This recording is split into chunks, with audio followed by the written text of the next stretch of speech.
कि पिछला जो दिवाली का त्योहार है वो अंबानी जी ने लंदन में मनाया था। लंदन में उन्होंने एक कुछ 300 एकड़ का बंगला बनवाया है। हालांकि वो तो बोलते हैं, उनके सूत्र बोलते हैं कि वो रिसॉर्ट बनाएंगे, ये करेंगे वो करेंगे, लेकिन उनका बंगला है। और पिछले ही दिनों जब उनके यहाँ पर बम्बई के बंगले के नीचे जेलेटिन की रॉड वगैरह पाई गई, तो वो सपरिवार जो है उन्होंने शायद ये तय किया कि हम वहीं रहेंगे, और वो अक्सर वहीं चले जाते हैं। और हमें बड़ा शर्म लगती है ये बात कहते हुए कि अंबानी जी और अडानी जी दोनों को जी बोलना पड़ रहा है, क्योंकि उन्होंने बहुत सारे लोगों को रोजगार भी दे रखे हैं। लेकिन ये दोनों लेफ्ट और राइट हाथ हैं मोदी जी के। लेकिन जब इन्हें कोई खतरा आता है, कोरोना का खतरा आया, जो 2 बार, ये दोनों बार लंदन भाग गए, दोनों अपने परिवारों को सुरक्षित करने के लिए भारत से सारा पैसा कमाते हैं, भारतीय बैंकों से लोन लेते हैं। भारतीय बैंकों में कौन सा पैसा होता है?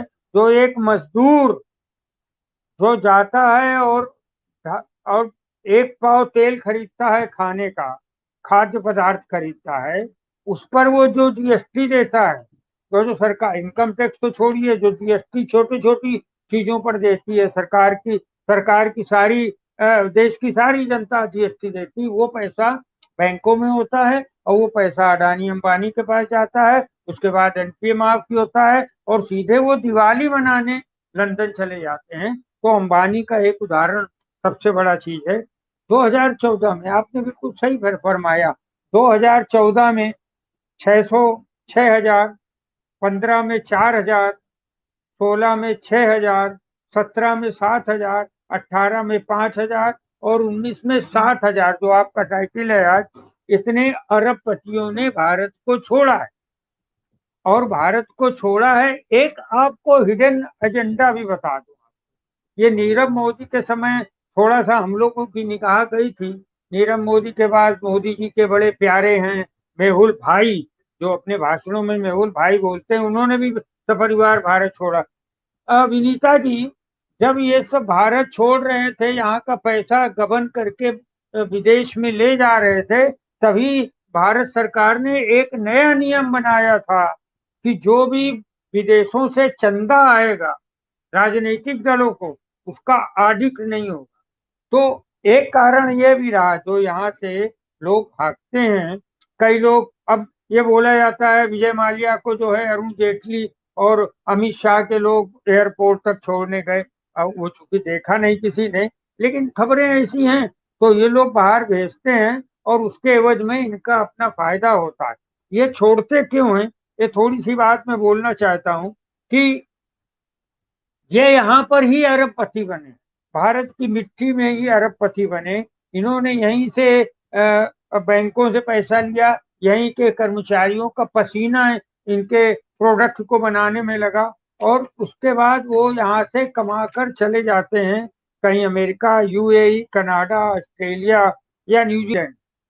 अभी यहाँ पर जो है, जो इनको 25-30% जो इनकम टैक्स देना पड़ता है, लेकिन पुर्तगाल, साइप्रस, डोमिनिका और एंटीगुआ जैसे जो देश हैं, वहाँ तो 2-4% इनको इनकम टैक्स देना पड़ता है। और आपकी सूचना के लिए कि पृथ्वीराज फिल्म जैसे ही फ्लॉप हुई, तो उसके कनेडियन हीरो जो अक्षय कुमार, जो भारत में ही रहते रहे हैं और इतने पैसे कमा लिए हैं कि उनको टैक्स देने में प्रॉब्लम हो रही है, इसलिए वो कनाडा के नागरिक हो गए। और मोदी जी की नाक के बाल है, नाक का बाल एक मुहावरा होता है, वो मोदी जी से इतने घरेलू हैं कि वो पूछते हैं कि आप आम कैसे खाते हैं क्या। इन लोगों को सरकारी प्रेशर मिला हुआ है, इसलिए ये भाग जाते हैं।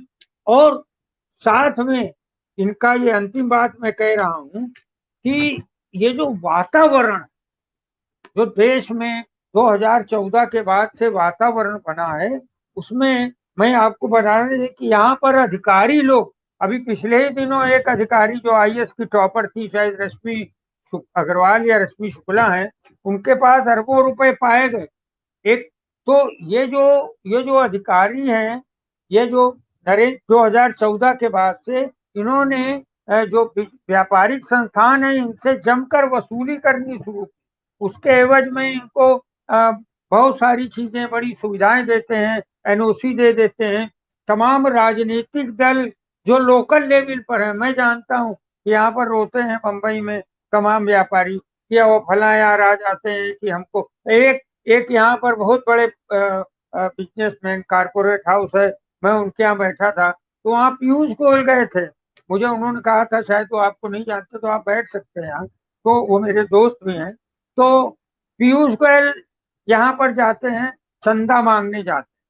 बड़े बड़े कारपोरेट से चंदा मांगना तो लीगल है, लेकिन चंदा यूं हड़का के मांगना, चंदा जबरदस्ती मांगना और अनवांटेड तरीके से वसूलना, ये मैं आपको एक बात बताऊं, जयराम रमेश जब यहाँ पर थे, जो पर्यावरण मंत्री थे, तो मैंने जो है इस बात को लेकर दिल्ली में बात की थी एक बड़े व्यक्ति से, कि इन्होंने बहुत सारे लोगों के पर्यावरण के एनओसी रोक रखे थे, और वो कारपोरेट घराने थे जो कि कांग्रेस से बहुत जुड़े हुए, लेकिन जयराम रमेश ने उनको एनओसी अंत तक नहीं दिया।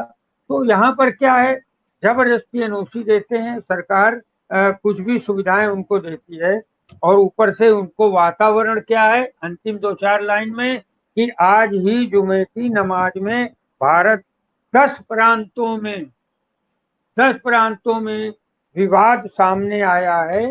नूपुर शर्मा तो एक प्रतीक है भारतीय केंद्र सरकार की प्रतिनिधि है, केंद्र सरकार की प्रवक्ता है। उन्होंने जब तक अपराध किया था तब तक वो प्रवक्ता थी, अब आप उनको निकाल दो, आप गिरफ्तार तो उन्हें करोगे नहीं, आप उन्हें अरेस्ट करोगे नहीं, तो आप जब उन्होंने अपराध किया था तब वो भारतीय जनता पार्टी की सदस्य थी, प्रवक्ता थी।